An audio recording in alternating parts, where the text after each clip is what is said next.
còn cái lưỡi kê phóng tay bạn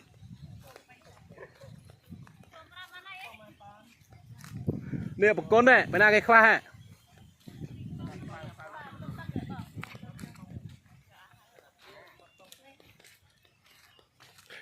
cái tấn lòng men tay tay này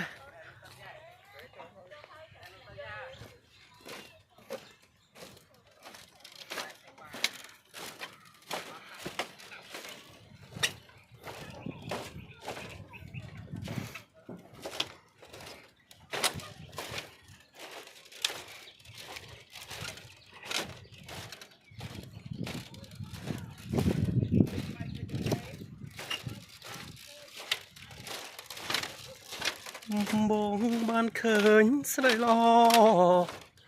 san đôi cái nó bị xua kia